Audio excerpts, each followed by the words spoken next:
पंजाब में आम आदमी पार्टी के जालंधर सेंट्रल से विधायक रमन अरोड़ा को आज विजिलेंस टीम द्वारा कोर्ट में पेश किया जाएगा और उनका रिमांड हासिल किया जाएगा। आपको बता दें कि विजिलेंस टीम ने शुक्रवार को सुबह 8:30 बजे के करीब अरोड़ा के अशोक नगर स्थित घर पर रेड करने पहुंची थी। करीब 6 घंटों तक विजिलेंस की टीम रमन अरोड़ा के घर के अंदर सर्च करती रही। सर्च के दौरान रमन अरोड़ा के समधी राजू मदान और उनके पीए रोहित के घर पर भी रेड की गई है। इसी पर चर्चा के लिए हमारे साथ आपके स्पोक्स पर्सन गोविंदर मित्तल जी जुड़ चुके हैं। सर, मेरा सबसे पहला सवाल, जालंधर सेंट्रल से विधायक रमन अरोड़ा के घर पर रेड हुई, उनकी गिरफ्तारी पर आप क्या कुछ कहेंगे? देखिए मैडम, ये ऐसी बात है कि रमन अरोड़ा जो थे वो लगातार उनकी कंप्लेंट्स जो थी पंजाब सरकार के पास आ रही थी। लगातार वो करप्शन में इन्वॉल्व थे, लोगों को डरा धमका कर लोगों को इलीगल तरीके से पैसे की डिमांड कर रहे थे, पैसा ले रहे थे, उगराही कर रहे थे जी। तो उन कंप्लेंट्स को लेकर सरकार ने उन पर एक्शन किया है। ये अच्छी बात है। हमारी खुशकिस्मती है कि पंजाब के अंदर एक ऐसी सरकार भगवंत सिंह मान जी की लीडरशिप में चल रही है और जो करप्शन के लिए जीरो टॉलरेंस रखती है, क्योंकि आम आदमी पार्टी का जो जन्म था वो करप्शन के अगेंस्ट ही हुआ। अरविंद केजरीवाल जी का क्लियर मैसेज है कि पंजाब के अंदर हम किसी भी तरह का भ्रष्टाचार बर्दाश्त नहीं करेंगे, चाहे वो फिर कोई अपना आदमी कर रहा हो या फिर कोई बेगाना आदमी कर रहा हो। हम किसी के साथ भेदभाव नहीं करेंगे। इससे पहले भी हमने 2 अपने ही विधायक जो थे उनको पकड़ा था, जेल में डाला था, उनके अगेंस्ट एफआईआर करी थी। अब हमारा जो तीसरा विधायक है इसको भी हमने पकड़ा है, इसके अगेंस्ट भी एफआईआर करी है, इसके घर से भी रेड किया है। तो जो सारा जो चल रहा है, कानूनी कार्रवाई इसके अगेंस्ट हो रही है। आज शायद रमन अरोड़ा को कोर्ट में पेश किया गया है या किया जाएगा विजिलेंस के द्वारा।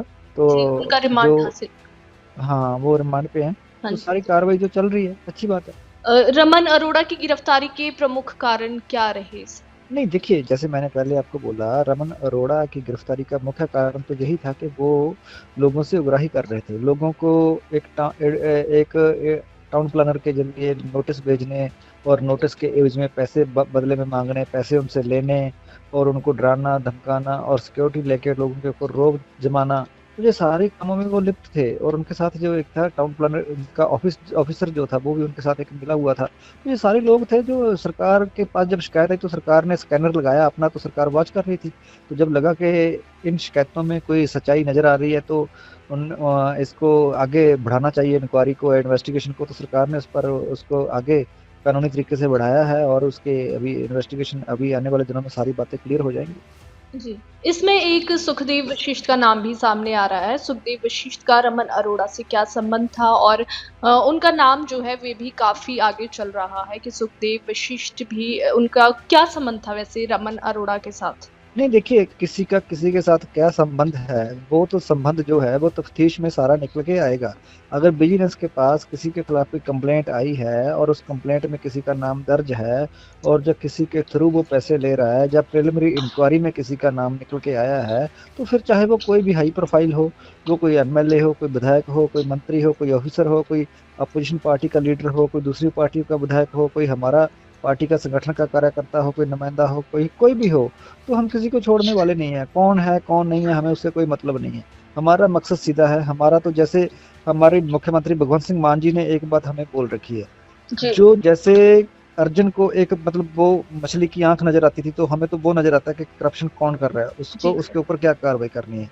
उसके साथ जितने लोग होंगे, वो वशिष्ठ होएगा, वो कोई और होएगा, तो हम सबको उठाएंगे। हम किसी को बख्शने वाले हैं ही नहीं। जो हमारा अपना आदमी होगा उसको भी उठाएंगे, बेगाना होगा उसको भी उठाएंगे। और लोगों से हम ये अपील करते हैं कि अगर उनको कोई डराता है, धमकाता है, कोई करप्शन मांगता है, कोई ब्राइब मांगता है, कोई पैसे मांगता है, तो वो सरकार के पास कंप्लेंट उसकी करनी चाहिए लोगों को और सरकार उस पर कार्रवाई करेगी। जी बिल्कुल। क्या इस घटना से पंजाब में भ्रष्टाचार के खिलाफ कोई नई नीति या कदम उठाए जाएंगे?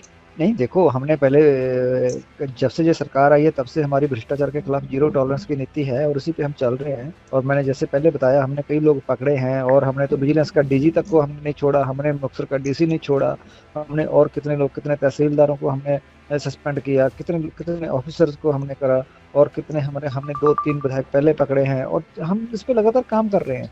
और इस पे हमने एक नंबर भी लॉन्च कर रखा है। विजिलेंस के पास एक नंबर है, शिकायतें हैं, सारा कुछ है हमारे सिस्टम। और आने वाले दिनों में इसमें हम और इम्प्रूवमेंट करेंगे, जो भी करने वाला होगा कि करप्शन कैसे खत्म की जाए। करप्शन, देखिए, करप्शन जो होती है ना, करप्शन सिर्फ और सिर्फ एक्शन करने से, प्यूनिटिव एक्शन करने से मतलब नहीं खत्म होती, इसमें सुधार करने पड़ते हैं। सिंगल विंडो सिस्टम हम लाए हैं और हमने door step delivery of documents हम लेके आए हैं, और हमने मतलब जो है ऑनलाइन जो सेवाएं हैं उन पे हमने इजाफा करा है। और हम कई तरह के स्टेप ऐसे ले रहे हैं कि लोगों की जो हरासमेंट ना हो, क्योंकि पैसे कैसे मांगे जाते जी हैं, पैसे बिल्कुल। लोगों को हराश करके मांगे जाते हैं, पैसे लोगों को परेशान करके पैसे मांगे जाते हैं। तो हम सिस्टम में गवर्नेंस में भी हम सुधार कर रहे हैं, ताकि उसमें लोगों की खज्जल खुआरी जो है वो कम हो, जी। लोगों की परेशानी कम हो, और लोगों को जो है राहत मिले। और जो कोई भी ऑफिसर चाहे छोटा हो या बड़ा हो, या कोई चुना चुना हुआ नुमाइंदा हो, या कोई भी हो, तो उन लोगों से काम के बदले में पैसे ना मांगे जाएं। तो हम उस दिशा में काम कर रहे हैं और आने वाले दिनों में और भी अच्छा इसमें करके दिखाएंगे। जी, बहुत-बहुत शुक्रिया जानकारी के लिए।